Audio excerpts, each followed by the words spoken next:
amazed to meet Mr. Gucheng's Skeleton King on such a remote island. Yu Si-rin realizes why Sister Yonawa kept his identity a secret. They express disbelief that such a legendary hunter lives here quietly. Yu Si-rin excitedly recalls how he defeated the Siren King with just blood magic. Even compared to other top hunters, his power proves he's a true hero of the Great Cataclysm. One of the boys boasts that their master is even stronger than Mr. Gucheng. Another mocks the claim, asking if he's just a kid trying to brag. The group starts settling in, with each person identifying their assigned room. The boy politely tells them to rest after their long journey. The boy tells the others to relax while he goes to meet Mr. Gucheng's Skeleton King. He knocks on the door and politely asks to enter. Gucheng welcomes him while calmly sipping tea. The boy happily responds that the room is spacious and the mansion is amazing. Gucheng is pleased to hear the boy likes the room. He invites the boy to follow him to receive his appointment gift. They walk down a dimly lit corridor beneath the mansion. Gucheng compliments Taejun for handling the dungeon overload in mansion impressively. Taejun humbly says he just got lucky, but Gucheng tells him not to act modest. Taejun insists the Hwaryeong Guild Master worked harder and still does. Gucheng mocks his own nephew, calling him useless. He reveals the nephew ruined Hwaryeong with mismanagement and unpaid taxes. Now, thanks to Taejun's success, Hwaryeong is seen as heroic, and Gucheng says he deserves the credit. Taejun reflects on how Ko Young-min turned out to be worse than expected.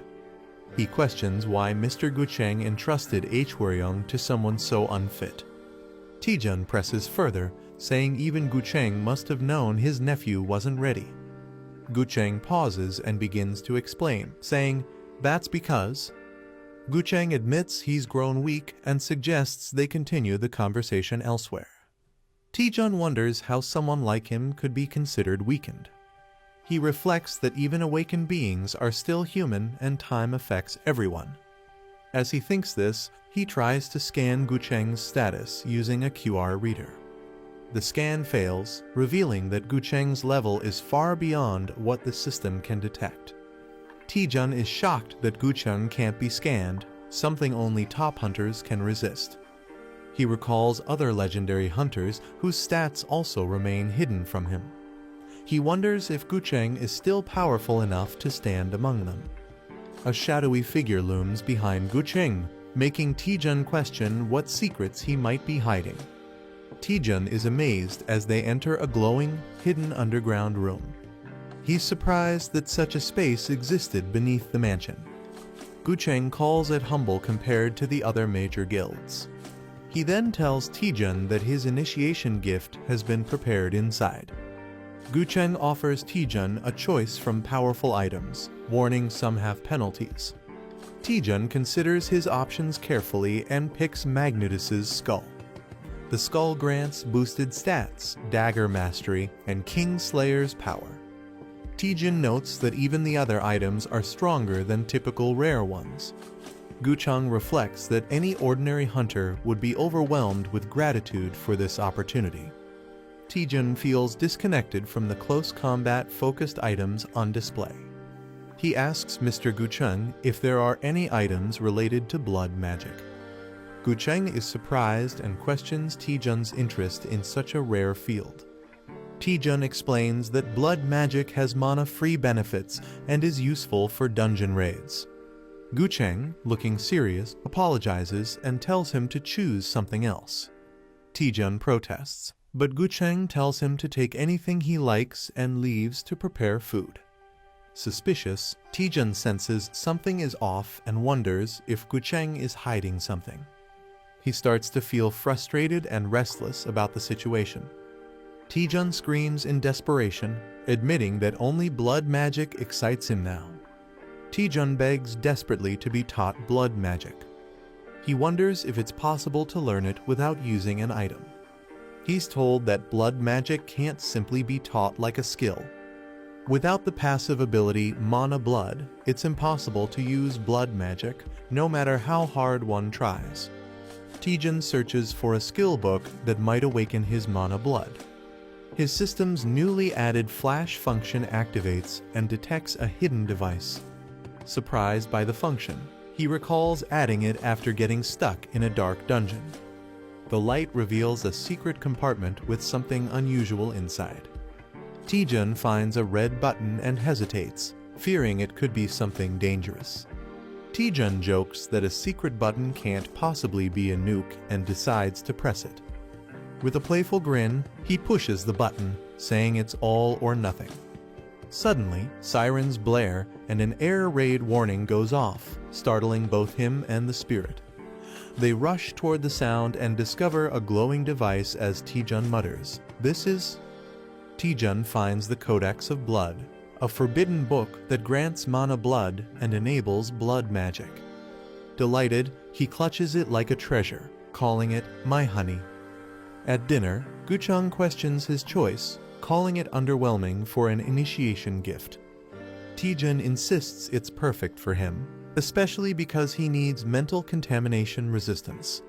He also receives Banjir's Onyx, which boosts his stats and grants resistance to mental corruption. Gucheng accepts Taejun's choice and calmly ends the dinner, telling everyone to rest for the night. The group thanks Gucheng for the delicious meal and leaves the dining hall. As night falls over the island, something ominous begins to stir. A mysterious hand drenched in blood appears, and a voice reflects on past memories involving Gucheng's Skeleton King. A dark entity confronts Gucheng, claiming Lee Taejun seeks to learn blood magic. It reminds Gucheng of his own past desire for power and accuses Taejun of having the same hunger. Gucheng resists, shouting that Taejun has nothing to do with the entity. The entity reveals that Taejun has already found the Codex of Blood, the key to forming a blood magic contract. Shocked, Gucheng realizes Taejun might already be on a dangerous path he tried to avoid. Gucheng is restrained by the dark entity as it declares it's no longer content with his offerings. The entity senses a new, more suitable host has emerged, one stronger than Gucheng's aging body. With a sinister tone, it says it will temporarily take control of Gucheng's body. Gucheng, now under possession, walks quietly into a room where a girl sleeps unaware. The entity expresses hunger for a greater feast, hinting at dark intentions as it approaches her. The possessed Gucheng looms over the sleeping girl, driven by the entity's growing hunger. The entity mocks Gucheng for only feeding it weak souls, calling them trash. With a sinister grin, it prepares to consume the girl's soul slowly and completely. Just as the situation turns critical, someone enters the room and calls out to Gucheng. The sudden interruption snaps Gucheng's attention, putting the entity's plan at risk. Taejun walks in, catching Gucheng off guard while he's dangerously close to the unconscious girl. Bowing in guilt, Taejun confesses that he couldn't sleep due to the dishonesty about his initiation gift. He admits he lied about his true desire and wasn't entirely honest with Gucheng. Finally, Taejun reveals the real object he wanted all along, the Forbidden Codex of Blood. Taejun apologizes for taking the codex without permission, explaining he has a powerful reason to learn blood magic. He declares that his motivation is so strong, he's willing to give up everything to achieve it. Gucheng, concerned, warns him that blood magic is far more dangerous than he can imagine. He questions whether Taejun is truly prepared to bear the enormous cost that comes with such forbidden power. With unwavering resolve, Taejun grips the codex and affirms that he's always been ready to face whatever price it demands. Gucheng smirks ominously and agrees to begin the ritual, signaling the start of something dangerous. Taejun is confused and questions what exactly is about to begin. A monstrous voice suddenly speaks to him, asking if he can hear it. Taejun recoils in shock as a massive dark entity introduces itself as a legendary blood sorcerer. The entity declares it once ruled over countless deaths, and now it's the one who will grant Taejun a new and terrifying power. The dark entity announces that it will now reside within Taejun's body and demands a small amount of energy to stay alive. Taejun is alarmed as tendrils shoot out from the codex and begin wrapping around him. He panics, realizing this possession wasn't mentioned in the agreement. The demon dismisses his concerns, laughing and saying it's too late to turn back now. As the cursed book glows with runes, the contract begins, binding Taejun's body to the ancient sorcerer. The entity forcefully begins fusing with Taejun's body, claiming his flesh as its own.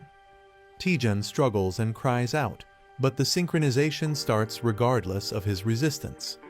The entity mocks Taejun, pleased with the superior vessel compared to its old one. As the possession takes hold, Taejun briefly smirks, revealing he hasn't fully lost control. Laughing maniacally, Taejun surprises the entity, leaving it confused by his unexpected reaction.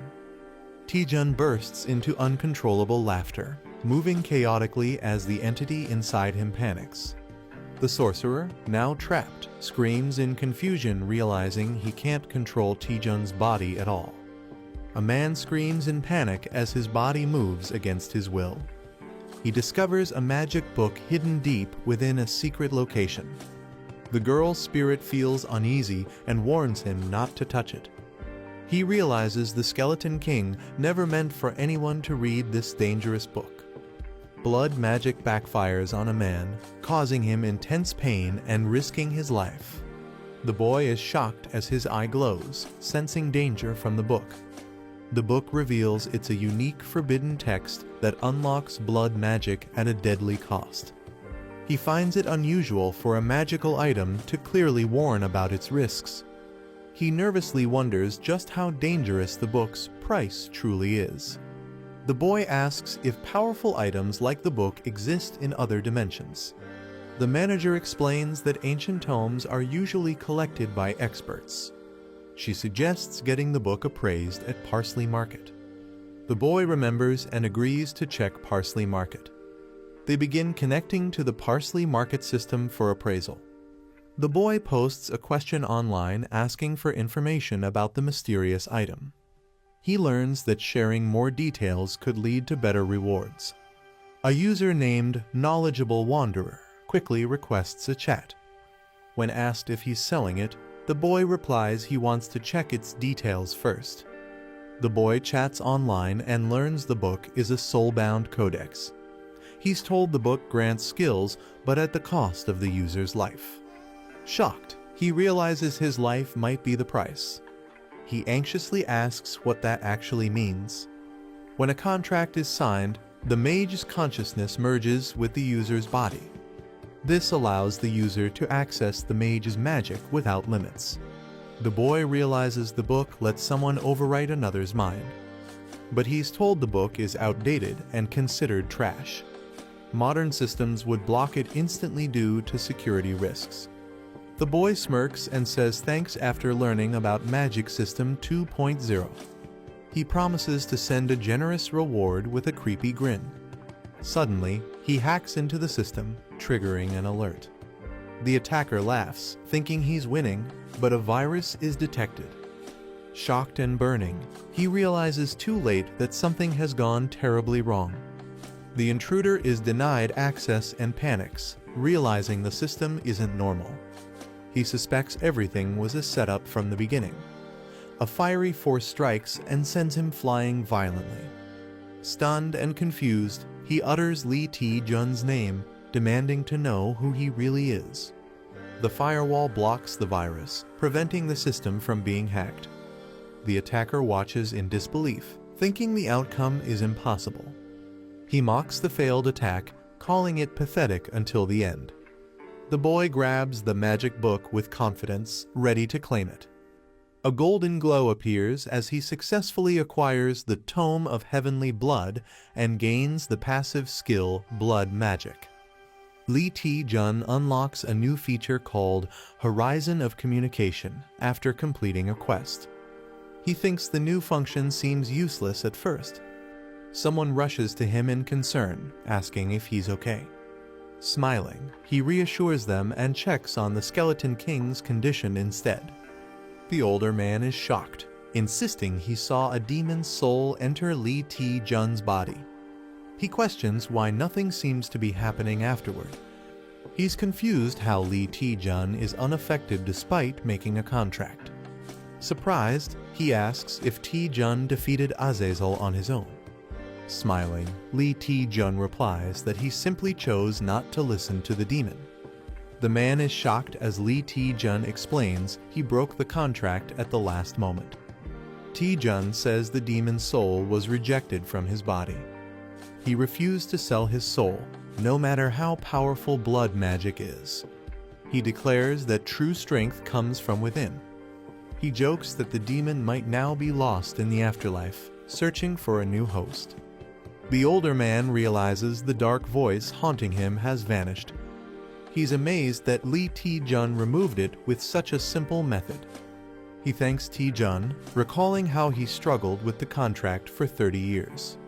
During the Great Cataclysm, he had made a dark pact to protect the world. Now, he reflects that Taejun has shown him a better path. Mr. Gutchen reflects that none of the power he wielded was truly his. Lee Taejun acknowledges the heavy burden Gutchen has carried for so long. He reassures him that even without blood magic, he's already strong. Taejun gently urges him to finally let go of that burden.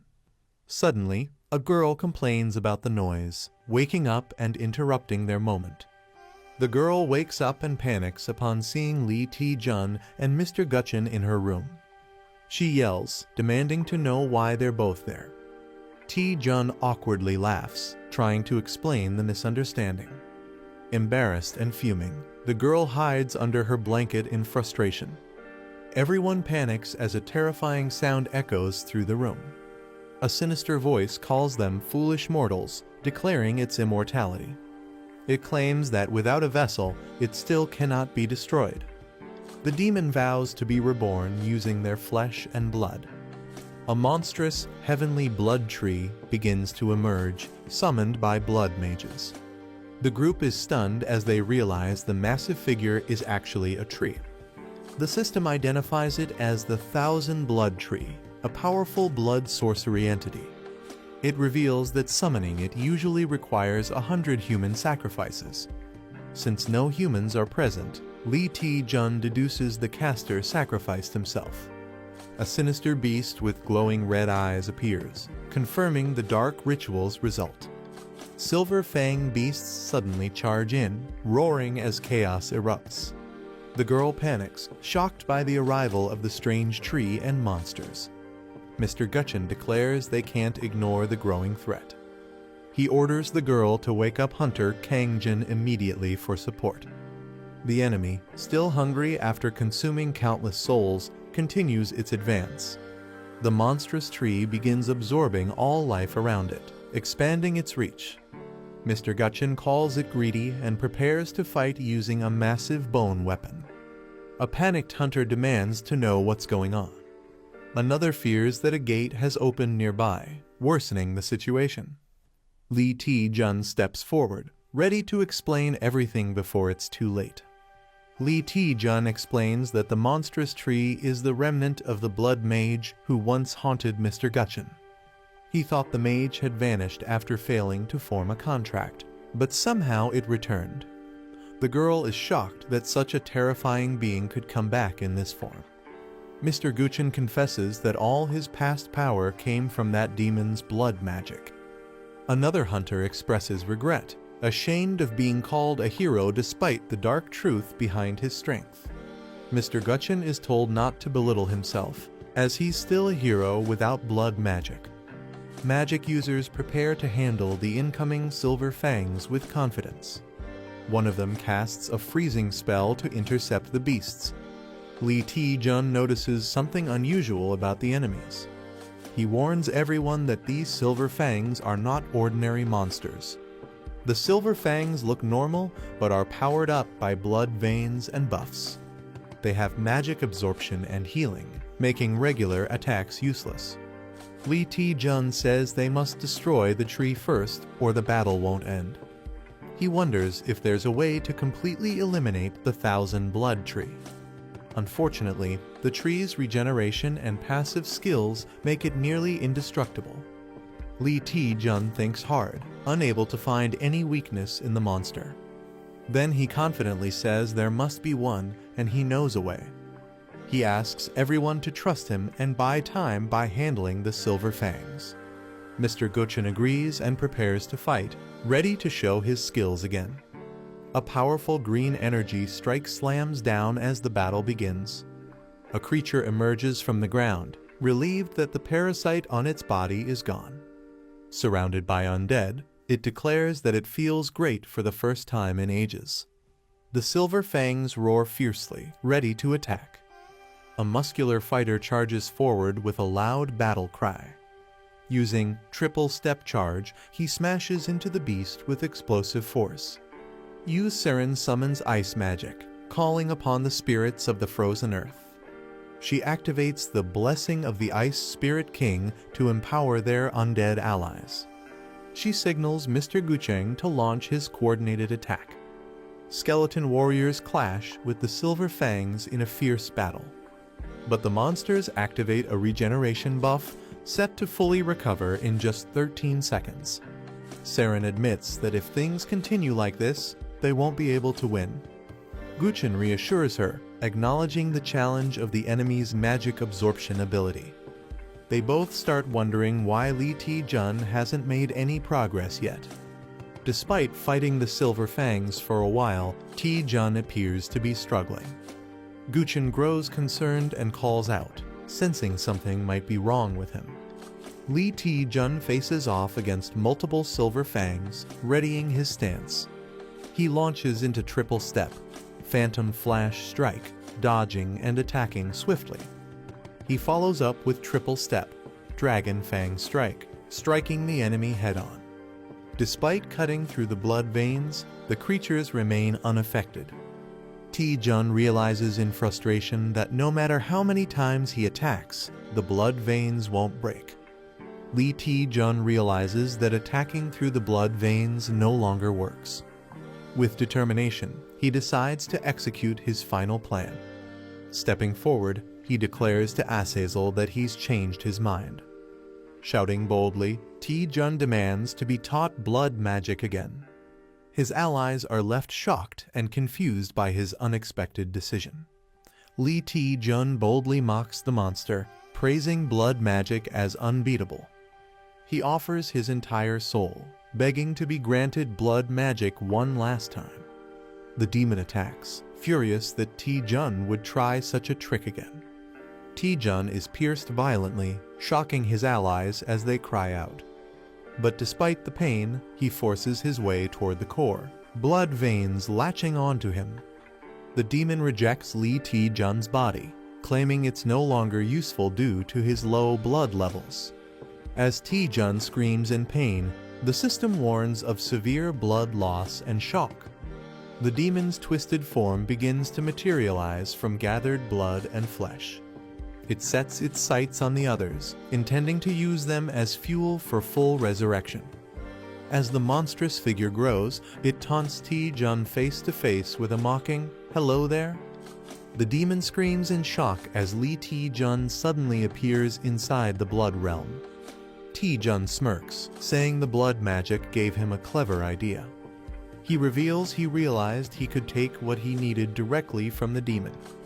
The demon panics, confused by Ti-jun's words and sudden confidence. Ti-jun mocks him, telling him to experience the pain for himself, laughing darkly.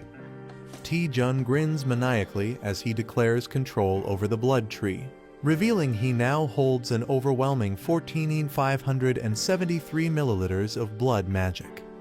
Seren and the older man witness a terrifying red monster hanging Ti-jun in the air.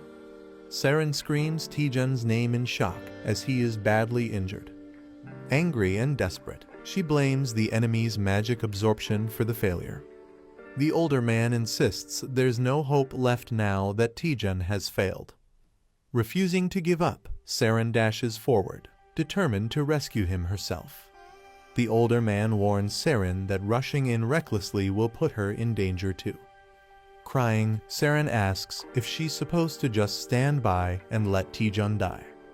She shouts that she would rather die fighting beside him than do nothing. The man silently reflects, blaming himself for waking the enemy and causing this. Meanwhile, Ti-jun remains impaled and motionless, trapped by the monster. A deep sound echoes as the giant red eye monster begins to speak. It introduces itself as the legendary mage, Azazel, addressing everyone. Seren and the others watch in shock as a strange green aura surrounds them. Azazel pretends to show regret, claiming he wants to apologize for his past actions.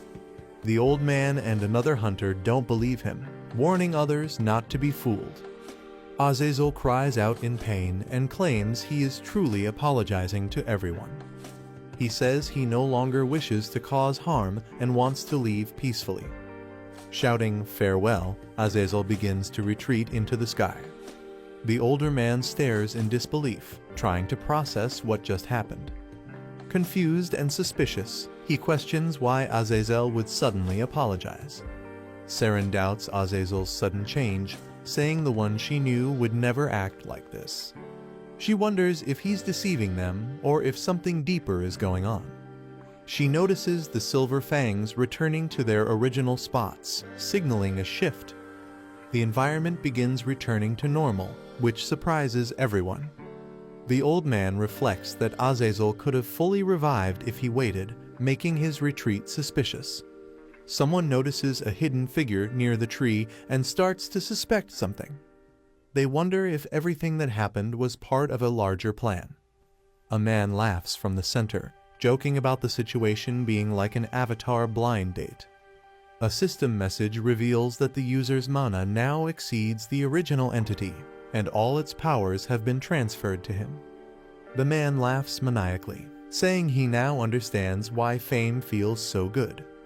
Azazel tries to fight back, screaming for him to leave the body immediately. The man refuses and tightens his grip, mocking Azazel as he takes control. He uses blood magic to drain Azazel's power and claims its payback. A system alert appears, warning that the 1,000 blood wood can no longer be sustained due to low blood supply. The 1,000 blood wood begins to collapse, its power unraveling violently. Azazel is shocked, unable to believe a human could take control of his power. He laments that if he had just a bit more time, he could have fully revived. Screaming in frustration, Azazel fades as the blood supply completely runs out. A system message confirms the entity has been fully deactivated due to blood loss, and the sky starts to clear.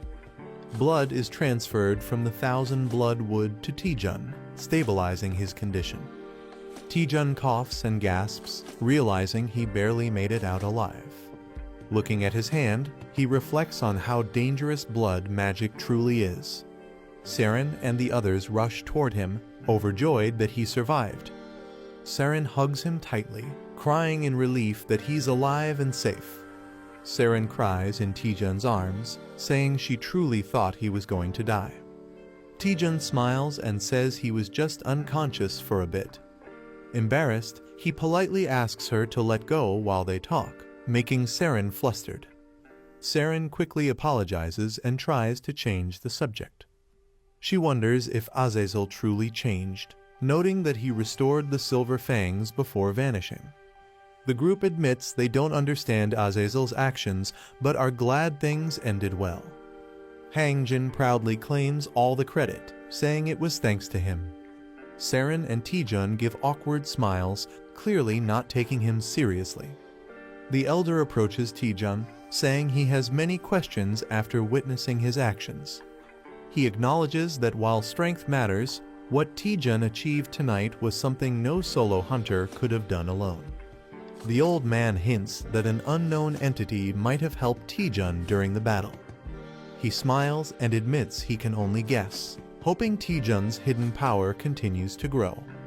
Taejun nervously thanks him while thinking the old man might have figured something out. They shake hands in mutual respect, with Taejun wondering how much the Skeleton King actually knows. Taejun reflects that the Gutchen Skeleton King seems to understand everything about him. Suddenly, Azazel's presence returns, declaring that he's not finished yet. Taejun reacts in shock and frustration, wishing Azazel would stay dead. The Skeleton King calls out Azazel's name, realizing he's still clinging on. Azazel swears vengeance, saying he will forever haunt them, even from the abyss. Azazel begins casting a massive spell, calling the mortals to join him in the abyss. Saren and Taejun are frustrated that he still won't die peacefully. They realize the giant red magic sphere is formed from Azazel's remaining life force. If the sphere explodes, it will destroy everyone and the entire battlefield. Taejun panics, knowing his mana is depleted and the situation is extremely dangerous. Taejun yells at the management team, demanding to know where they've been. They respond that they were conducting investigations and assure him there's no need to worry now. Suddenly, something strange happens and Taejun turns, asking, "What is this?" Time itself appears to have stopped, confusing everyone present. A mysterious figure appears, commenting on how long it's been, possibly 150 years, since they last saw a distribution site like this. A mysterious figure steps forward and accuses someone of being an illegal status window user. The agents casually prepare to finish their task quickly so they can head home early. The boy looks at unfamiliar people and wonders if they work for the same company as Manager Mai. He becomes suspicious as the strange individuals don't resemble anyone he knows. One of the newcomers checks a digital interface while a green creature watches, saying something seems off. A conversation reveals confusion about a police line setup and ongoing activity on the system. The mysterious person asks the boy if he is a status window holder of version 2.0 or higher. The boy nervously admits that he is, clearly unsettled by the situation. The man acknowledges that the situation differs from what they were told and apologizes for the inconvenience. The boy calmly asks them to explain what's going on instead of worrying about the disturbance. The man hesitates, unsure how to begin explaining the situation. He tells the boy that anyone with a version 2.0 status window should already know about their company. The boy responds that he only knows there's a company managing status windows, and the man confirms it. The green creature adds that they are part of the special security division of that company. The agents reveal that they were dispatched to capture an illegal status window user, though most of their mission details are classified. The boy is shocked to hear the term illegal status window user and begins to piece things together. They confirm that the individual is wanted for trying to misuse the system for personal gain. While the exact reason remains confidential, they explain the suspect tried to exploit status window functions. The boy recalls hearing vaguely about the company, but never imagined meeting anyone from it besides Manager Mai. He realizes Manager Mai might not have been lying after all, as he reflects on her overtime work and hidden duties. The green slime politely asks to speak, but is scolded for interrupting the superior officer. Suddenly, the red creature begins breaking out of containment, alarming everyone present. The enraged red entity screams in confusion, accusing the humans of summoning attackers. Furious, it declares it will burn its entire life force to fight back against them. The monster unleashes a powerful energy blast, vowing to kill them all. The agents quickly prepare for battle, realizing they've spent too much time talking. The green creature rushes forward, calling out the enemy's name Azazel von Arceus. With a magical seal, it declares the enemy under arrest according to company law. The red entity is shocked by how close the green agent has gotten. The battle intensifies as the green creature traps the enemy in a swirling vortex of symbols. The boy watches in awe, questioning the unbelievable scene unfolding before him. He's stunned that the creature suppressed powerful blood magic without even using its hands. The green slime agent makes a gesture as the situation wraps up, signaling the end of their task. The officer apologizes again and mentions the status window manager likely already informed them. He adds that, as a thank you for cooperating, they will offer a token of appreciation. The boy looks confused and repeats the words, "token of appreciation," unsure what to expect. The officer smirks and warns him that he'll soon lose consciousness, leaving the boy stunned. The officer says goodbye as a portal begins to open behind him. The boy panics, confused and alarmed by their sudden departure.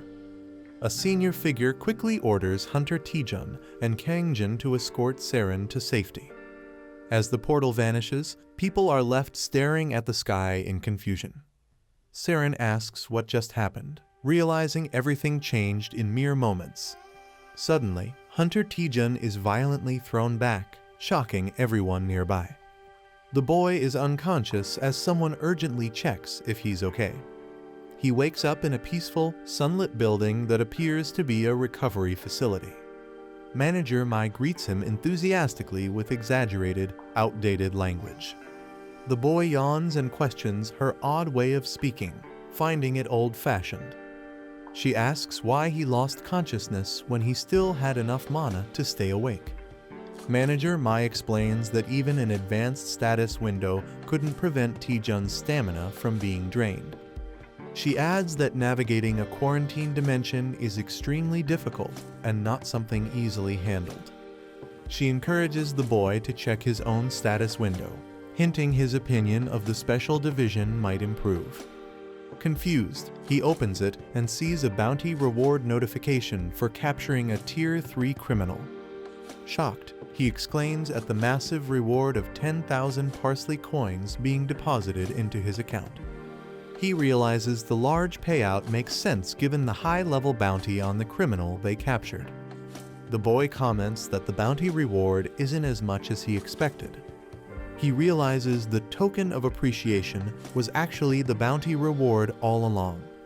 He suddenly tells Manager Mai that he wants to quit being a hunter. With a dramatic expression, he declares that his new dream is to become a bounty hunter. Manager Mai stares at him blankly, asking if he's joking. Manager Mai reminds Taejun that everything started thanks to her reporting the illegal user and expects some gratitude. Taejun jokes about wanting a hug, then asks if she can teleport like the special agents. Manager Mai replies she could with higher approval, but declines his playful request.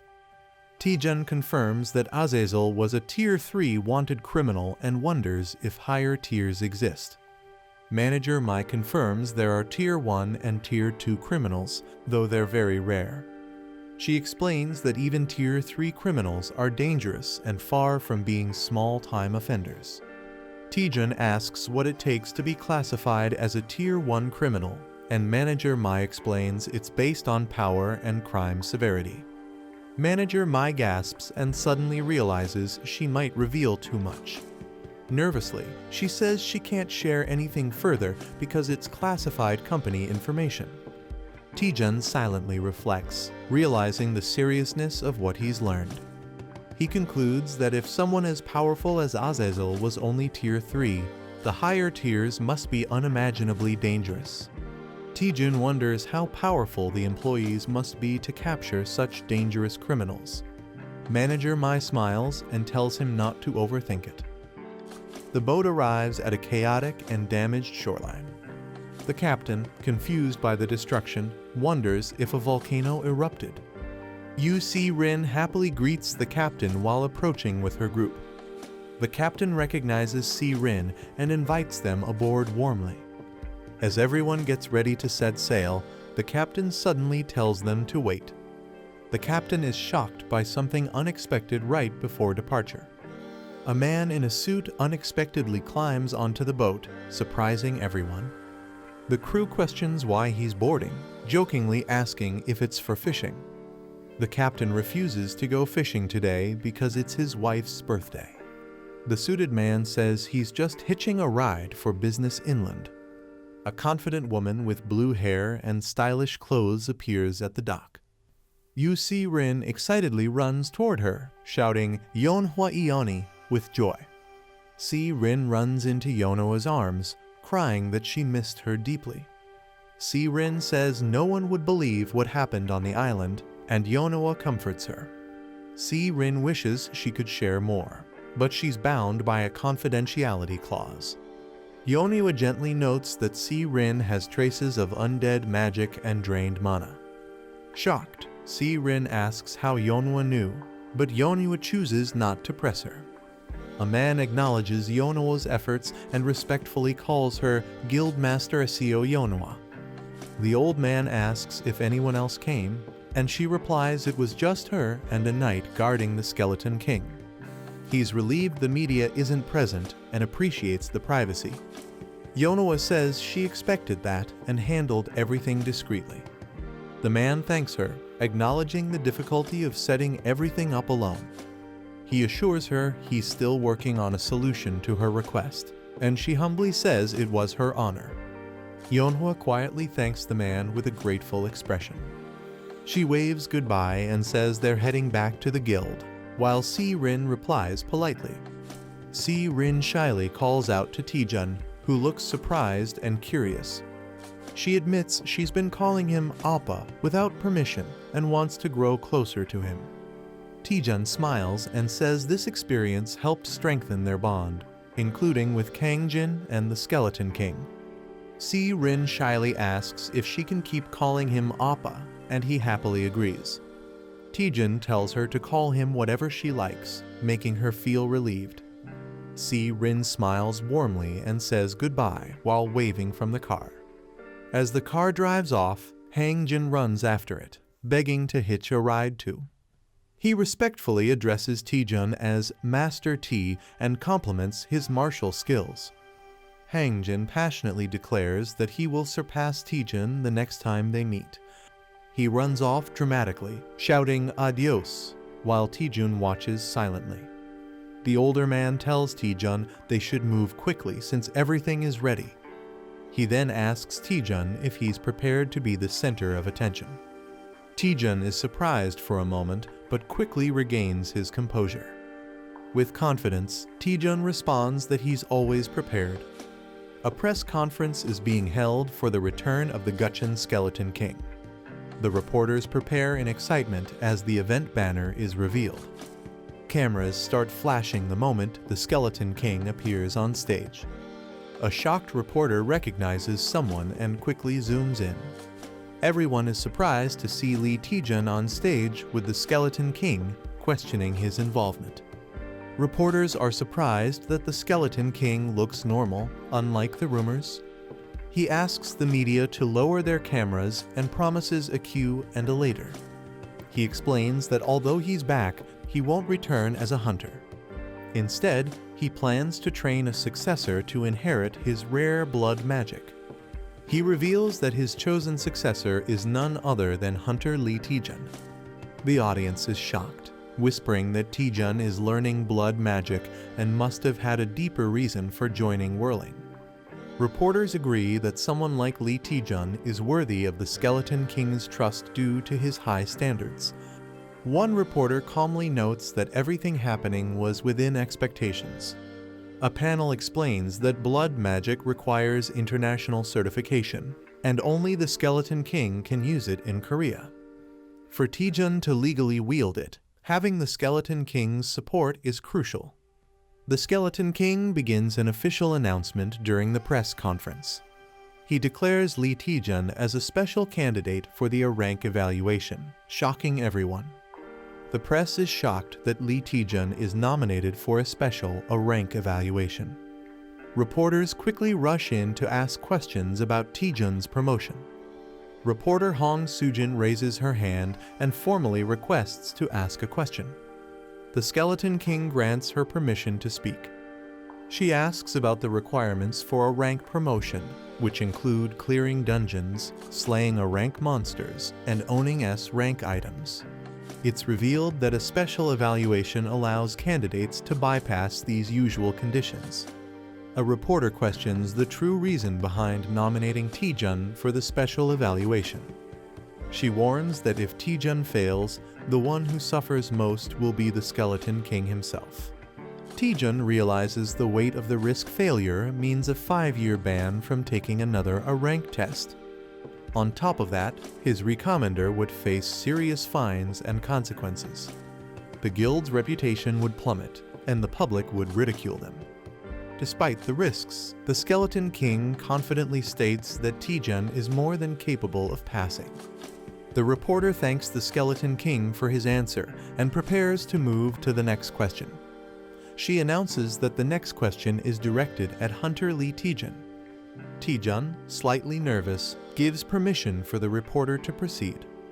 The reporter points out that the Skeleton King's return drew major media attention. She then asks Taejun what makes him worthy of a rank evaluation, given all the eyes on him. The reporter asks Taejun to briefly introduce himself in front of the press. Another reporter comments that it's a sharp question, basically asking, "Who do you think you are?" The room murmurs, realizing it's a clever way of questioning his special treatment. Taejun feels the pressure, knowing this is a question he absolutely can't dodge. Overwhelmed, Taejun screams loudly, shocking the entire audience.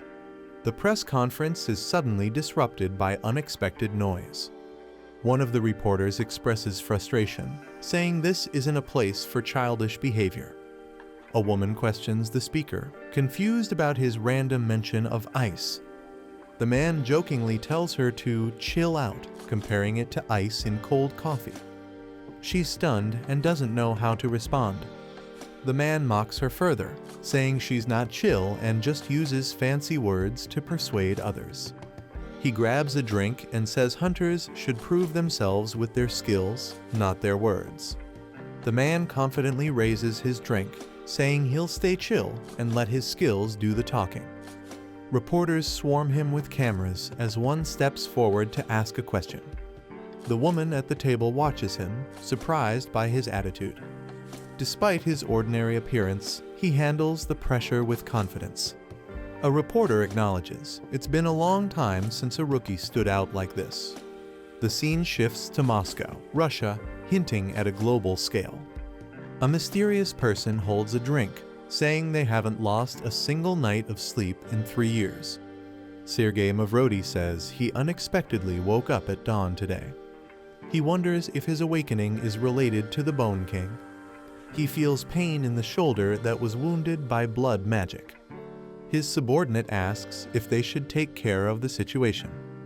Jin Woo-young, a team leader, confirms the name of the disciple, Lee Taejun. Sergei asks if they have any information on Lee Taejun. Jin reports that Lee Taejun broke records during a rigged B-rank test and got a double promotion, even clearing an S-rank dungeon within 2 months. Jin adds that Lee also defeated a dangerous villain team and even overpowered a powerful vampire noble. The man explains that Lee Taejun earned his Vice Guild Master title through pure skill. He acknowledges Taejun as someone truly worthy of the Skeleton King's recognition. Another man asks if there's a plan moving forward. A woman suggests proposing a collaboration with the Hwaryeong Guild for an upcoming 72-gate expedition. She adds that if they refuse, they can use it to stir up a scandal and damage the Skeleton King's reputation. The man smirks and says he likes the idea. With flames in his hand, he vows to see how the Skeleton King's disciple survives from now on. Taejun lives in a luxurious apartment gifted by Manhwa. He enjoys a big bite of fried chicken, savoring it. Relaxing at home, he watches himself on TV while eating. A spirit questions if he's really okay just lazing around. The spirit warns that enemies are likely scheming against him right now. Despite upcoming challenges, Taejun is carefree and says he'll deal with it later. He knows people are targeting him after the press conference but shrugs off the pressure, saying he can't fight everyone. Taejun believes taking a break now will help him grow stronger later. He decides to relax, eat chicken, and binge-watch some dramas. Suddenly, a notification pops up, catching his attention. The system says Horizon of Communication has been downgraded to version 1.1. Taejun is surprised and confirms that it's really a downgrade. The spirit wonders if the previous version wasn't already 1.1. Shocked, the spirit points out this is the first time they've seen a system downgrade instead of an upgrade. The spirit explains that the first version of Horizon of Communication is quite old. Taejun suspects his abnormal growth is interfering with system functions. He wonders why the system downgraded instead of upgrading and suspects a hidden reason. Taejun asks manager Mimi to explain what Horizon of Communication really is. Mimi compares it to a superior or possibly inferior version of the parsley market. She clarifies it's basically a community board for users from different dimensions. Curious, she taps to activate it and launches Horizon of Communication version 1.1. Taejun sees the Horizon of Communication and realizes it's just a basic forum. He notices that all the posts are extremely old and nothing new is there. Mimi explains the forum was already shut down before she even started working. Taejun wonders why he was given a dead forum as a feature.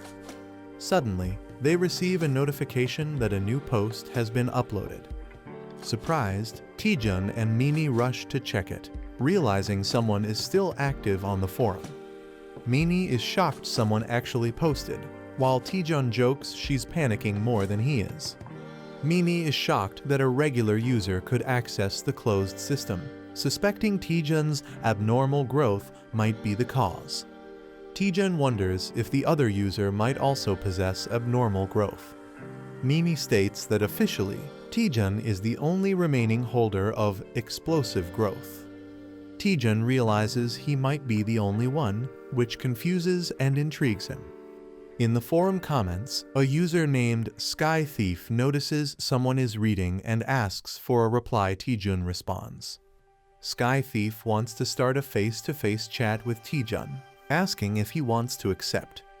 Taejun is shocked by the sudden face-to-face chat request, while Mimi warns it's dangerous. Unlike regular item markets, this feature allows users to physically enter a shared space. Some used it for deadly duels, while others misused it for money laundering. Because of the risks, this function was removed from newer versions. Taejun wonders if the other person is targeting his resources. He imagines the other user could be a crazy fighter seeking thrills. Despite the danger, Taejun hesitates but ultimately decides to accept the request. Taejun confidently accepts the face-to-face chat, claiming he always wins anyway. Despite Mimi's warnings, he's excited and pumped with adrenaline. He teleports into the communication dimension, eager to meet his mysterious opponent. The fog clears to reveal a shadowy silhouette with an ominous presence. Taejun's opponent appears with glowing red eyes, looking dark and dangerous. He gets shocked as he's suddenly transferred to Sky Thief's communication dimension. As he arrives, he looks around and sees floating islands. He's surprised and thinks the place looks better than expected. He wonders where Sky Thief is and questions his absence. Annoyed, he decides to teach Sky Thief a lesson once they meet. Suddenly, a mysterious figure dashes past him with incredible speed. He's stunned by how fast the figure moves. He questions if the fast-moving man is Sky Thief. He watches silently as the man walks away without saying a word. The man mutters bird names with a chilling aura around him. The boy smirks, saying he didn't expect an attack right after arriving. He charges up his magic and prepares the greedy Fireball X. A massive energy blast shoots toward the opponent. Someone smells the magic and instantly recognizes it. The man swiftly draws his sword to counter the spell. The boy is shocked as his attack is easily nullified. The chicken leg he was holding floats midair due to the blast. Calmly, he bites into the chicken while the intense moment settles. The man panics as he realizes the mysterious object is actually chicken. Shocked, the boy repeats it in disbelief. "Excuse me." The man takes a bite of the chicken drumstick. He's stunned by the overwhelming flavor coursing through him. He praises the mystical taste and juicy texture of the chicken. Curious, he asks what the divine food is called. Hearing the name chicken, he finds it fascinating despite its plainness. As they sit peacefully, the boy laughs while wondering what's up with this guy. He wonders if the man is just some random vagrant. The man apologizes, saying he hadn't eaten in 3 days and lost control. He feels the portion was too small and asks if there's any more food. The boy offers to bring some leftover chicken from home. The man agrees, saying his body is withering from hunger. The boy logs out briefly from the communication dimension. He returns happily, holding a full box of leftover chicken. The man is amazed to see that so much chicken was left. The man praises the aroma of the chicken and prepares to eat. As he eats, the boy reminds him he must pay for the meal. The boy says that in his world, chicken is a very expensive dish. The man panics, realizing nothing comes for free. To repay, he offers a rare and valuable deep sea black iron from his world. The boy rejects it, saying it's not equal to the sacred chicken. Shocked, the man wonders if chicken is actually a sacred being. The man sees chicken as a godly dish beyond comparison. He cries out, wishing to taste just one more bite. Sadly, he offers only the scrap metal as he has nothing else. He feels unworthy, calling himself a penniless man. The boy says there's one way he can earn more chicken. He asks to be taught the Soha divine art in exchange. Shocked, the man wonders how the boy knows that name. A scan reveals that Byung's stats are even lower than a D rank hunter. By Earth's standards, Byung's stats are average for a normal human. However, the Soha divine art he used surpasses even X rank skills. The boy believes learning it could become his strongest weapon. Byung is surprised the boy can perceive his heaven's gate. The boy explains he uses something called the horizon of communication. Byung understands and calls it a status window from other dimensions. Sadly, he refuses to teach the Soha divine art even for chicken. The man offers the scrap metal again and tells him to leave. The boy calmly asks why he can't be taught the Soha divine art. The man hesitates before giving his reason. He explains that the technique is corrupt and flawed. He gives his final answer, saying it's not worth learning. The boy accepts it but decides to enjoy the chicken instead. He excitedly says he'll eat the whole hot box himself. Shocked, the man tries to stop him, begging with a B but. The boy introduces honey sauce as the ultimate chicken upgrade. He dips the chicken drumstick generously into the golden sauce. He eagerly prepares to take a big bite. Byung panics and yells in shock, trying to stop him. The boy devours the chicken with intense satisfaction. He celebrates loudly, saying eating with honey sauce is the best. Byung is stunned, repeating, "Honey sauce?" in disbelief. Byung is overwhelmed and begs to at least taste the mysterious seasoning. The boy pops open a can of beer with excitement. He pairs the chicken with beer, calling it the perfect combo. He starts feeling a little guilty about eating it all alone. Byung rushes forward, yelling for him to stop. Desperate, he offers to teach anything, even the Soha divine art. All he wants is just one piece of the heavenly chicken. The boy leans in creepily and asks, "You promise?" The boy grins wickedly as he calls to order a fresh, hot new batch of chicken. Byung leans back, satisfied after finishing the entire meal. He happily exclaims it's been ages since he felt so full. The boy asks if he enjoyed the food, and Byung praises the fizzy drink. The boy smiles and calls it a fresh experience. He promises to bring new food daily if taught the Soha divine art. Byung is tempted by the delicious delicacies shown from the boy's world. Honoring his promise, Byung agrees to teach the Soha divine art. But before starting, he asks why the boy wants to learn it so badly. The boy stays silent, and the fairy says there's no need to hide the truth. The boy explains he can read special information from the heavenly tome. According to it, Byung's power levels should not be this low. He sees information about the Soha divine art connected to Byung. Byung confirms it's a passage from the tome only the boy can read. The fairy asks if he'll explain that passage more in the future. The boy agrees, promising to share more when the time comes. Byung begins teaching, saying materials are needed to start the art. He points out the boy lacks internal energy and even a danshan to learn martial arts. Byung explains that an elixir is needed to open the acupoints and build internal energy. He begins listing the ingredients as the communication session ends. The boy sighs, realizing Soha divine art is harder to learn than expected. His companion notices his mood and checks if something is bothering him. She explains the system upgrades the status window and unlocks a hidden message board. The boy realizes it's not just a skill, but a full growth system. He gains a breakthrough quest that will enhance his horizon of communication. The system makes it clear that Byung's case revealed a sealed-off communication feature. Learning Soha divine art unlocks a new breakthrough growth quest. There's even a mysterious message written beneath the skill itself. Gwarnami finds it strange and questions Taejun about it. Taejun admits it seems weird, but hasn't caused him any harm so far. He tells Gwarnami to investigate and report back with any findings. Gwarnami confidently tells Taejun to focus on getting stronger. Taejun cheers her on and counts on her to handle the rest.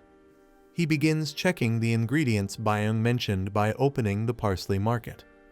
Taejun searches online for the rare elixir ingredient 1000-year Hishuwu. He finds multiple listings, but all are extremely expensive. He groans in frustration, realizing how costly it will be. At the Hwaryong Guild building, someone rushes in urgently. The man shouts that there's a situation and calls for Deputy Guild Master Lee Taejun. Taejun, in the middle of training, asks what's going on. The man explains that the Russian Mercenary Guild has sent a request for a joint expedition. The Russian Guild representatives have arrived in person to meet Taejun. Taejun realizes someone has been monitoring him all along. While making money through combat, he decides to see what they want. He agrees to meet them and prepares to head inside. They are informed the guests are waiting on the 19th floor. The elevator opens, and Taejun is greeted by a new presence. A man introduces himself as Jin Waijong, team leader from St. Winters. Taejun silently observes Jin Waijong, recalling his name. Jin is introduced as one of the top disciples of the Heavenly Stream Sword Saint. Taejun greets him, impressed that Jin operates on a global scale. Jin responds with a smile and handshake, recognizing Taejun.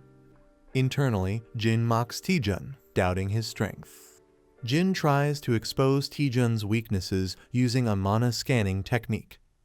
A firewall blocks the intrusion, and Jin is thrown back by a shockwave.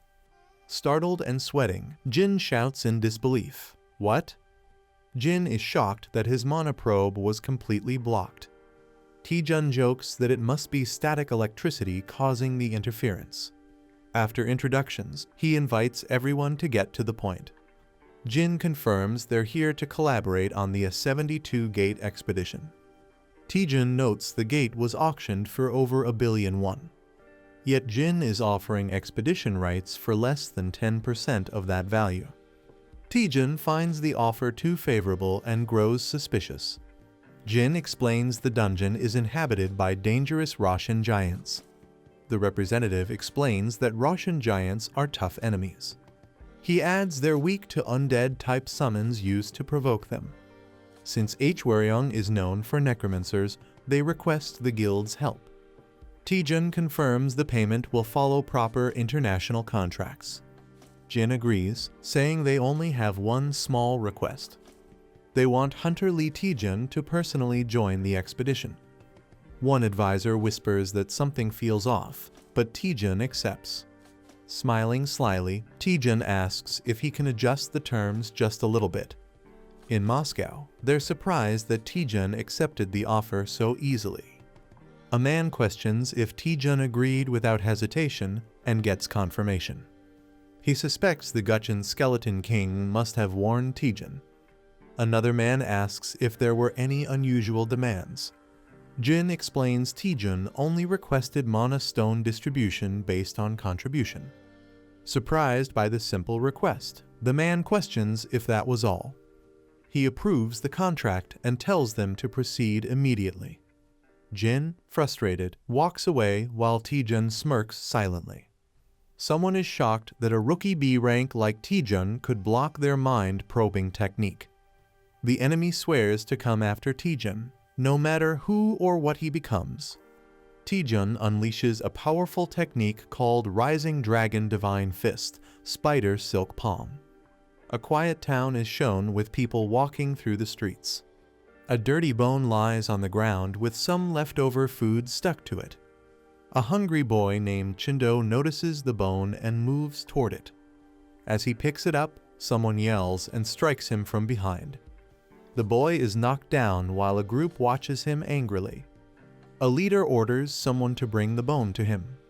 The leader calls Chindo a worthless thief and holds up the bone.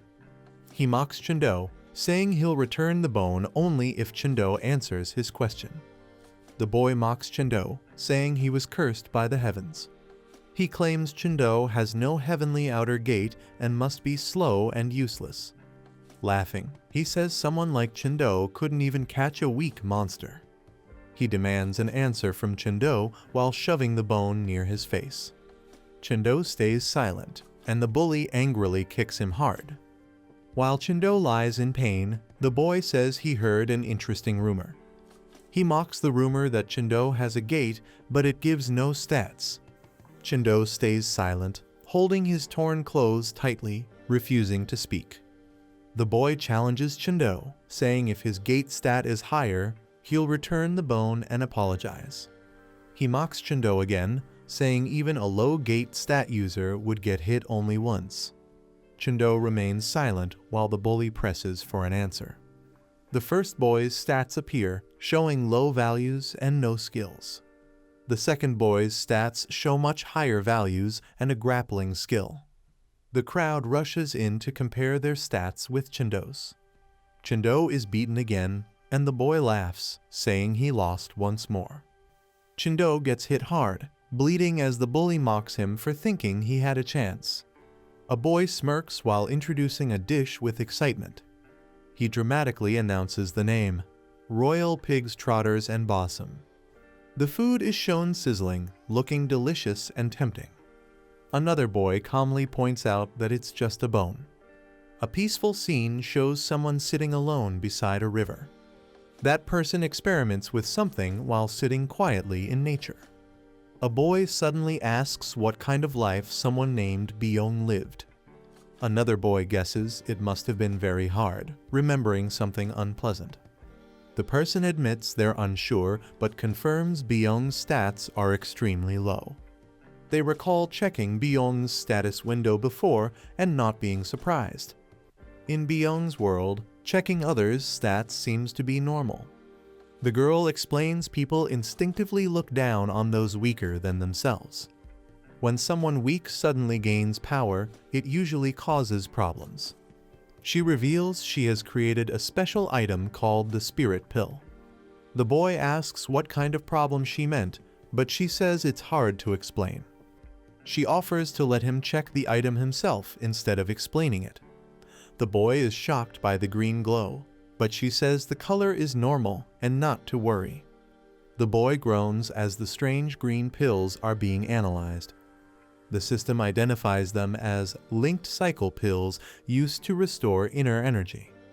Though effective, the pill appears rough and is now contaminated. The system warns that eating it without caution could be deadly. The boy notices it's poisoned and asks if there was a mistake. The creator is confused, saying the pill wasn't poisoned before and decides to try again. Confidently, the boy says he's good at detoxifying and prepares to purify it. He uses a skill called Spell Dispel C to remove the curse. As magic activates, everyone is shocked by the strong energy the spell releases. The boy proudly says he's still using the skill given by CEO Seo Yon HWA. The curse removal process on the pill progresses with glowing energy. The curse on the linked cycle pill is fully removed by Spell Dispel. The boy admires the pill's pretty green color now that it's purified. As someone suggests trying it, another person shouts to wait. The boy bites the pill and immediately feels a strange, intense reaction.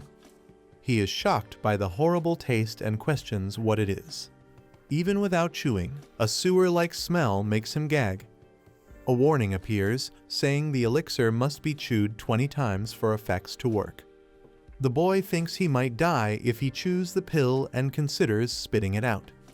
The other person explains he should have taken sweet dew grass first to make it taste like honey. The boy suffers badly, saying it's hard to breathe after swallowing the disgusting pill. The boy sits cross-legged as power surges through him after taking the Yonwon pill. The girl confirms he has properly consumed the pill. He shyly admits he did take it, with a small smile. She explains it's time to fill his empty energy center now that his internal energy is reset. She hands him a wooden sword and tells him to take it. He looks confused and wonders what to do with a wooden sword. He asks if she's going to teach him an internal energy technique. He recalls that in martial arts comics, people gather energy by sitting and breathing. The girl explains the Sowa technique is different and not based on quiet meditation.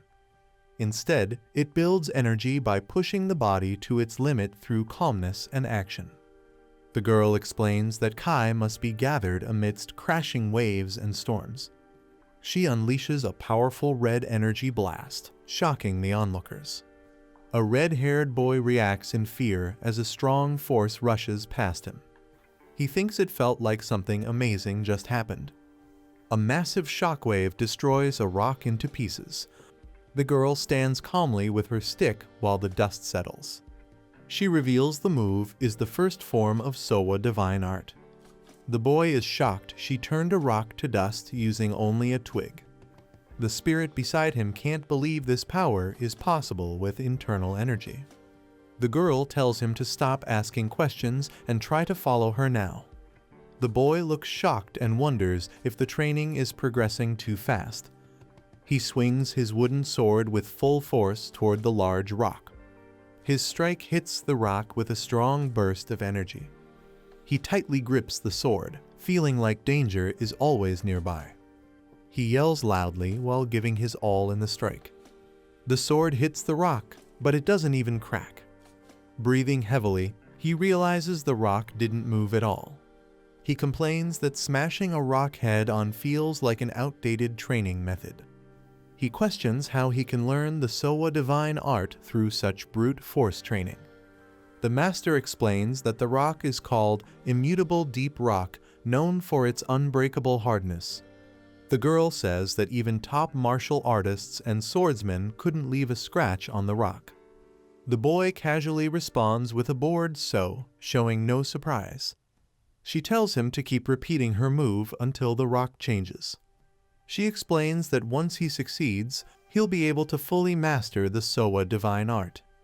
The boy screams in frustration, calling her a brat for making him copy it. He complains that just showing and telling him to mimic her is a bad teaching method. The girl smugly says even she could teach it that way. He believes it would take a year to learn this skill, even if it's powerful. He notices that he's been in the chat room for a long time. Confused, he asks the admin if the time system is broken. He realizes he's been there over 6 hours, yet the time hasn't moved at all. The boy is shocked, thinking something's wrong with the system. The spirit girl checks and confirms the system is working fine. She realizes in disbelief that this might be a time distortion. She explains that early versions of the chat room had time-related anomalies. The boy listens as she says 10 minutes on Earth equals 2 hours here.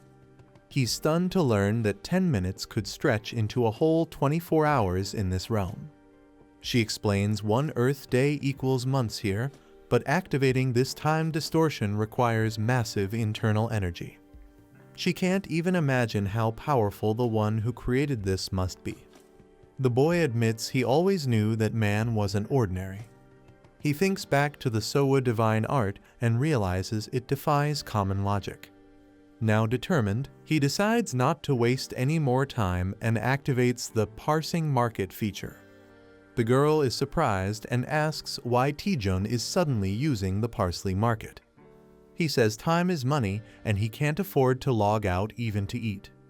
The system shows all his meals will now be handled inside the chat room. The girl panics, realizing he doesn't plan to log out at all. Taejun calmly asks if that's a problem, since the time feels the same to him. He decides to train day and night without worrying about logging out.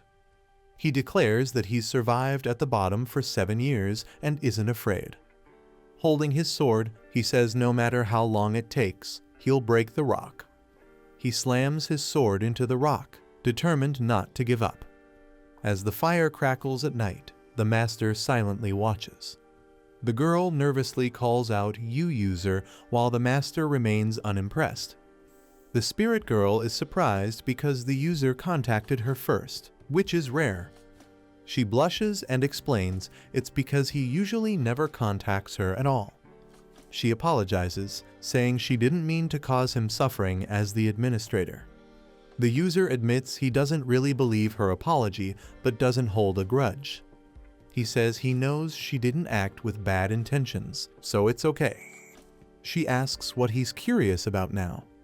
He questions why she activated the time distortion feature, knowing how risky it is. She stays quiet, remembering that a mistake could have ruined his entire energy center permanently. She reflects on her empty life and how gaining a disciple made her act on impulse. She explains she just wanted to see how far he could grow. She promises not to give him any more advantages from now on. The master says it's time and prepares to leave. She decides to visit her first disciple after a long time. She teleports down to the land, quietly approaching. She sighs, calling her disciple foolish. Seeing the chaotic scene, she says he turned the place into a complete mess. The boy stands quietly, recognizing her presence. He turns around and says, "It's been a while, master," with full internal energy restored. Lee Taejun continues intense training on his 247th day. The girl notices a scratch and gets worried. She pauses, realizing she might be imagining things too. Taejun says it's understandable since he's repeated the same routine for nearly 2 years. She asks if he's really okay staying there for so long. Taejun responds that she can disconnect from him and return to her original timeline. The girl insists she will keep watching over him as his manager. She says it's her duty to record all his actions as Master Taejun. Taejun quietly thanks her. He thinks he might have lost his mind and become a sword-swinging machine without her presence. He leaps off a cliff, explaining the second reason he survived there. Lee Taejun releases a powerful strike during his training. His internal energy keeps growing steadily over time. He unlocks a new passive skill called Weak Spot Inside Eye. The skill lets him detect hidden weak points in opponents or objects. On his 6,507th day of training, he asks his manager if she sees a glowing part on the rock. She looks but says she doesn't see anything glowing. Taejun confirms it's a weakness only visible to him. He decides to focus on this weakness as a clue for progress. He needs to narrow the entire surface down to a point to break it. He attacks the exact weak spot with precision. His internal energy rises again after the successful strike. Taejun strikes perfectly as the circle focuses into a single point. His internal energy increases as a result of his precision. He channels his energy and unleashes a powerful blow. He finally masters the first technique of the Soma divine art. His internal energy reaches its maximum level of 800. A skeleton with glowing eyes praises Taejun in awe. On his 7,253rd day of training, others cheer for his success. The skeleton claims Taejun's effort surpasses even other Lichdom warriors. He says no human has worked this hard to learn just one move. Taejun smiles as his manager excitedly calls him Aratus. The manager praises Taejun's tenacity as top tier among all users. Taejun smiles and says thank you. He reflects on training alone for 2 full years. He senses that his isolated training is finally reaching its end. He prepares to use 500 internal energy and activates Piercing Flow. With glowing energy, he strikes the heartless rock. The massive rock cracks and shatters from the impact. Taejun clenches his fist, saying he's finally done it. He smiles, proud of learning the difficult skill. He's greeted by someone who calls him Master after a long time. The man notes it's Taejun's first time accepting that title and asks if he's had a change of heart. Taejun acknowledges his master's guidance and addresses him respectfully. The master questions what Taejun thought of him before. Taejun jokes that he saw him as a mukbang YouTuber. The master calls him an ungrateful disciple. He says Taejun's piercing flow still needs improvement. Taejun humbly agrees and promises to get better. He reflects on how his version only chipped the rock, unlike his master's complete destruction. Taejun asks his master how long it took him to master the technique. The master pauses silently for a moment. He replies it took him 1 gapja 60 years, shocking Taejun. Taejun realizes 1 gapja means around 60 years. He's shocked that his master repeated one move for 30 years straight. The master tells him to enjoy some fresh air and bring back food. Taejun agrees, knowing their next meeting may be far off. He confirms he's going to test his skills in the real world. He wants to prove his master's teachings through action. The scene shifts to the outside world as he logs out of the training chamber. Taejun wakes up in the real world, stunned to be back. He's relieved to breathe freely again after being in the chamber. He jumps onto the bed, amazed at how soft it feels. Taejun jokes with his manager to lie down too because of the lighting contrast. He tosses away his fasting pills, ready to eat freely. Suddenly, he notices a lot of missed calls on his phone. All the missed calls are from Guild Master Go Youngman. Taejun picks up the phone and calmly introduces himself. The deputy guild master is shocked and says they thought he was dead. Taejun explains he was fully focused on training and asks what's going on. He's informed about an upcoming joint operation and the guild's concern. The deputy warns about enemy schemes and scolds Taejun for not preparing. Taejun smirks and replies that he's already prepared everything. Taejun tells the guild master to relax while he handles everything. With a crazed grin, he declares he'll wipe the floor with all of their enemies. A car arrives at an old, abandoned location near a ruined entrance. A man steps out of the car. The girl, shocked by the surroundings, asks Taejun what this horrible place is.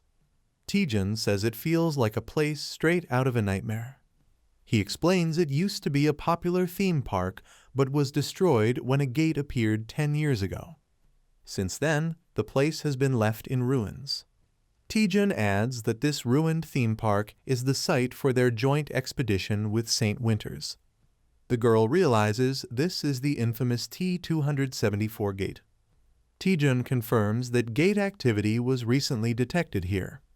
At a glance, Taejun observes it's a fairly ordinary precursor-type gate. Unlike random gates, precursor-type gates show signs before opening. These signs allow researchers to gather data in advance. However, exact gate details remain unknown until activation. The Dungeon Observer System, created by the International HQ, helps detect these signs. It can even predict what kind of monsters might appear. The timer shows how long remains before the gate opens. Taejun looks ahead as something unusual catches his attention. The girl is shocked and confused by what she sees. Someone yells at the broadcast crew to set up cameras quickly. Taejun is annoyed to see the media already there and mutters about the broadcast crew being creepy. Taejun activates the ring of the Howling Hound as the girl urges him to leave quickly. The scene shifts to the Hwarang Guild's base camp area. Inside the camp, someone stares at a screen, overwhelmed by the situation. A shadowy figure calls out to the boss. The stressed-out boss is frustrated and muttering about losing his mind. Taejun appears and surprises the boss with a greeting, causing the ring to deactivate. The boss recognizes him with shock and stutters, "TT." The girl shouts Taejun's name dramatically and rushes toward him using a spinning hug attack. A monster suddenly charges in and gets slammed to the ground by Taejun. The boss complains that Taejun didn't react to his hug, saying he was just excited to see him. Taejun awkwardly replies that he's not really into hugging. The boss notices that Taejun seems different and stronger. Taejun admits he's been doing some secluded training. The boss asks about the expedition plan and if Taejun has any details on the T-274 gate. The boss explains the gate will activate in 17 hours and the target monsters are biodescent giants. He reveals the real goal of the expedition is to damage the H-Warring Guild's reputation. He warns Taejun that the whole thing is actually a trap. Taejun thinks for a moment and responds, "In that case." Taejun jokingly says he'll back out and join the support team because he's scared. A man reacts with confusion, saying, "Excuse me." At the St. Winter's mercenary base camp, someone asks if the plan is going smoothly. A subordinate confirms they'll enter the T2 gate with Lee Taejun as scheduled. The boss is pleased and says success is only a matter of time. But the subordinate mentions something strange. According to the H-Warring Guild, Taejun won't be joining the main raid team. Instead, Taejun is assigned to the support team, surprising the listeners. The boss questions whether Taejun is a coward or has another plan. He orders them to stick to the original plan, kill Taejun after entering the gate. Meanwhile, the scene shows the base camp just 15 minutes before the gate opens. People are shocked to hear that Taejun has left the main party to join the support team. Lee Taejun walks silently through the crowd, drawing attention. A reporter reflects on Taejun's unexpected move, saying he stepped down like it was nothing. The reporter thinks Taejun must have a reason and notes his confidence even in risky decisions. A director tells the crew to pack the camera because they're moving. A staff member asks where they're going, and another complains about not having the main character. They decide to follow Taejun's support team instead. The team heads toward the gate area as time ticks down.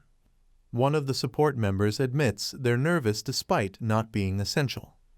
Taejun smiles and notes that usually the support team wouldn't matter in a raid like this. The girl notes there are no civilians to evacuate and jokes the raid team is strong enough without them. Taejun tells everyone to do their best just in case something unexpected happens. The support team enthusiastically responds, promising to give it their all. Taejun admires their spirit and finds their total experience amusing. A chart shows their years of experience, with most having only 1 to 5 years. The girl wonders why someone like Hunter Yoon, and a rank, is doing support duty. Yoon explains he lacks summoning skills, so he was placed on support this time. He adds that he's worked hard to improve his dark element support abilities. Taejun tells him that his skills will actually be quite useful. Yoon is surprised and curious, asking what Taejun means. Suddenly, something shocks Yoon before Taejun can explain further. One of the team members says the gate is about to open, and Taejun agrees. Taejun tells everyone to stay calm and focus in case something unexpected happens. The countdown to gate activation begins from 5. The team is shocked as a secondary dimensional portal suddenly opens. Someone screams that it's a top-level emergency. Taejun immediately commands the support team to follow him and attack the Birazin giants. He charges forward with a crazed smile, shouting about collecting all the magic stones. People look up in shock, wondering what is happening. Someone realizes it's not a transfer-type deployment. Another explains it's a pre-deployment. They conclude the main gate has limited defenses. Ferocious Burosan hounds appear, attacking. Chaos erupts as the monsters charge forward. A giant Burosan creature roars loudly. Someone panics, saying they'll all be wiped out at this rate. A powerful monk of the ascending dragon fist strikes the giant. A man checks if everyone is all right. He warns them not to fight the giant directly and to focus on rear support. He tells them he'll be counting on them. Some doubt what they can do against the monsters from the backline. Others agree they might just get in the way. A girl tells them not to be afraid and to listen closely. She says even if they work together, they'd still struggle against one giant. She points out that they have Deputy Guild Leader Lee Taejun with them. She rallies everyone to give their all in support. A giant roars as she prepares her weapon. She traps the giant with a skill called Bone Prison. Someone checks if the Deputy Guild Leader is all right. He notes that the situation is good enough to call a specialty. He thinks it's now much easier to hunt. He says the table is nicely set for battle. He prepares to farm like crazy using his skill. The attack, Greaseter X, is unleashed. The giant roars as the attack hits. Spectators are amazed, saying they never expected such a pre-deployment type. They praise his instincts, saying their stream will blow up. One notices something odd and asks why the strange look. Another explains the giant isn't part of a swarm, but a lone unit. They realize it almost certainly appeared through a direct transfer. Hunter Lee Taejun acted as if he knew everything from the start. He even patrolled the site without any clear reason. Observers watch him in surprise, saying his name. They wonder how far ahead he can see. His battle map analyzes the closest gate and its details. The display shows a pre-deployment gate with time remaining and monster details. He notes they won't have to worry about such gates anymore. He adds that's not all and checks further information. They can now investigate other dungeons before entering. He launches a powerful attack with his skill. His strike lands on the giant, causing a heavy impact. He laughs, saying that was some satisfying action. He notes that the giants drop big mana stones too. He tells everyone to move to the next dimensional gate. A call comes for Hunter Taejun to return to the main squad. They report the monsters are transferring in an unexpected direction. They ask everyone to regroup so they can assess and respond. Taejun claims he can't hear well and decides to give the briefing himself.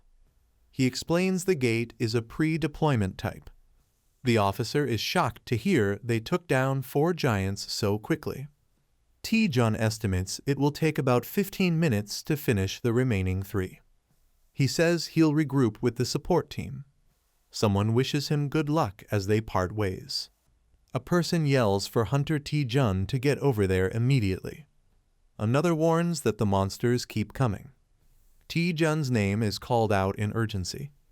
An enemy accuses him of thinking they're just clowns dancing in his palm. The enemy says that today will be different. They claim the clown will kill Taejun with his own hands. Taejun looks determined as monsters fall around him. He finishes off the remaining creatures. Taejun reports that he just finished patrolling and there are no more monsters nearby. They ask if they should proceed into the gate and inquire about the other Hwarang Guild members. They inform him that he missed the communications. The boss subjugation will be handled by their squad and Hunter Taejun. Taejun responds casually, saying it can be helped. He's asked if he's really that clueless. They explain that a critically injured guild member was part of his support team. Taejun admits he was so focused on fighting that he didn't notice. He laughs, revealing he made up the story himself. The bluff was to enter the gate alone with the others. Taejun says he's ready to start the mission. He thinks to himself that they're still dancing in the palm of his hand. A figure sits on a grand throne inside a hall. He catches a scent and recognizes it instantly. He identifies it as the blood of his subordinates. The team enters a large hall, surprised by the unusual boss field. They note that the room resembles some kind of temple. The glowing green aura suggests the boss monster is inside. They realize the boss hasn't been activated yet. One member hesitates, unsure whether to deal with Lee Taejun before or after the boss fight. He considers that, now that they're inside, outside help won't reach them. Just as planned, he secretly disables the communication on the team members' suits. Smiling, he thinks about defeating the boss first and then eliminating Taejun. Suddenly, someone shouts that Hunter Lee Taejun has disappeared. Shock spreads as they realize he was just there a moment ago but is now completely gone. The captain angrily scolds his teammate for failing to keep an eye on Lee Taejun. The nervous soldier apologizes, realizing his mistake. Another member mocks the rookie for already slacking off. The captain asks when was the last time anyone saw Lee Taejun. They recall entering the gate together, but don't remember exactly when he vanished. The captain grows tense, wondering where Lee Taejun could have gone. He senses a faint trace of Taejun's energy still lingering nearby. Realization strikes Lee Taejun may have already uncovered their plan. He identifies the hidden power as the elixir of obscurity, which cloaks mana.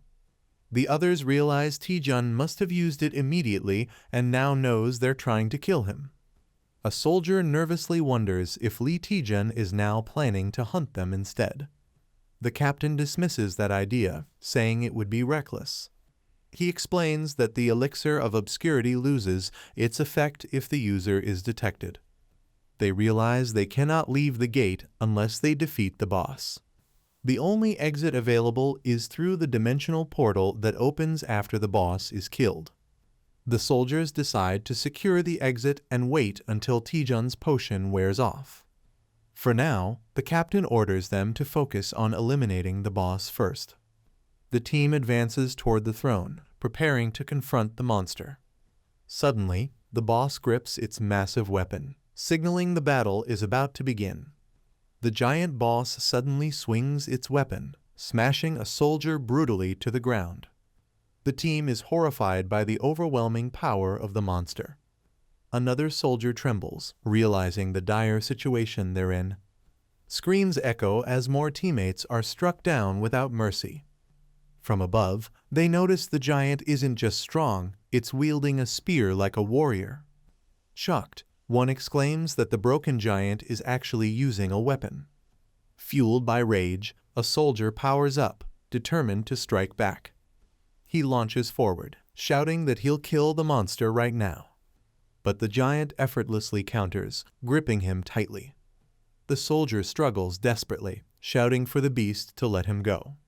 Meanwhile, the rest of the team watches in alarm, realizing how hopeless the fight has become. The giant slams its weapon down, crushing soldiers mercilessly. A terrified teammate stammers, calling out to the captain. They question if the creature is truly a broken giant. Another soldier screams for help as his body is torn apart. The horror spreads as blood and chaos fill the room. Shocked, someone wonders what kind of monster they are facing. Observing closely, the captain realizes its strength, speed, and intelligence far surpass normal. He concludes it is several times more advanced than the original giant. With determination, he prepares himself, knowing this is the only chance to use a secret technique. Clutching his weapon, he steels his resolve for a desperate counterattack. Blood splashes violently as the forbidden technique activates. The captain unleashes a dark, overwhelming power that engulfs his body. It's revealed to be a forbidden skill, banned even among advanced hunters. The destructive aura around him grows stronger and more unstable. He declares that this power will crush the enemy completely. With explosive speed, he leaps high into the air. His eyes burn with fury as he vows to kill the monstrous variant. Slashing downward, he pours all his strength into a devastating strike. The ground erupts under the force of his attack, blood and energy scattering everywhere. As he steadies himself, he declares that Lee Taejun will be next. But suddenly, his expression shifts to shock as something unexpected happens. The monster withstands the powerful attack, leaving everyone in disbelief. A soldier gasps, realizing there's no way it should have survived that technique. The massive creature steps forward, showing no signs of defeat. Its strength is compared to a mere B rank, yet it defies all logic. Raising its weapon, the giant prepares to strike back with deadly force. Bloodied and exhausted, the captain trembles, muttering in denial. The giant lunges is needed, ready to finish him off. Just as the blow is about to land, a new surge of blue energy intervenes. A mysterious voice taunts the monster, calling it baldy muscles and demanding it back off. The newcomer coldly declares that he has already claimed the captain as his target. He warns the giant to back off with a cold smile, as his words are magically translated into the monster's language. A man laughs as he says he already blew someone's head off. Another man warns his ally to finish quickly before more enemies arrive. A confused fighter demands to know how his opponent survived. The boy mocks him, saying if he had a head, he could think for himself. A large warrior calls him an interesting prey. The warrior recalls how all his subordinates died the moment they stepped out.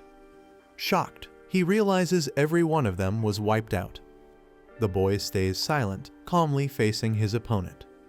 A system window scans the warrior, showing he is being analyzed. Outside, a strange dome-like structure stands tall in the snowy landscape. The boy attacks fiercely, sending the giant reeling backward. The giant roars in pain as flames burn across its body. The boy calmly observes, noting the giant is about to collapse. The dying giant struggles to speak broken words. The boy and his spirit companion are shocked by its attempt to communicate. The system translator activates to interpret the giant's final words. The giant says their king is waiting. It warns that all humans will die before their king. The boy realizes this is new information he has never heard before. He concludes the real danger is not the dungeon's monsters, but the dungeon boss itself. The boy reflects for several minutes, deciding whether to act. He realizes the giant had been using subordinates as bait. With clarity, he understands the enemy's entire strategy. He smirks, pointing out how the giants were being transferred elsewhere. The giant laughs, impressed at the boy's sharp observation. Since the giant's body cannot be scanned, only brute force will work. The boy's hand glows with immense power as he prepares to strike. Flames swirl around him as he launches a fierce attack. His body shoots upward, channeling overwhelming strength. With a roar, he unleashes the rising dragon strike. The boy's fiery punch clashes against the giant's defense. The giant grabs him tightly, declaring he's been caught. The boy smirks, saying he caught the giant instead. He channels his strength and unleashes Divine Power X. A massive impact smashes into the giant with explosive force. The giant groans in pain, shocked by the attack.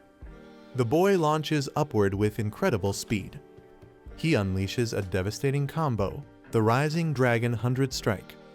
The final blow strikes with overwhelming power, leaving the giant reeling. The boy slams his attack straight into the giant with full force. The giant withstands the hit, barely moving from the blow. The boy wonders if the giant is already exhausted.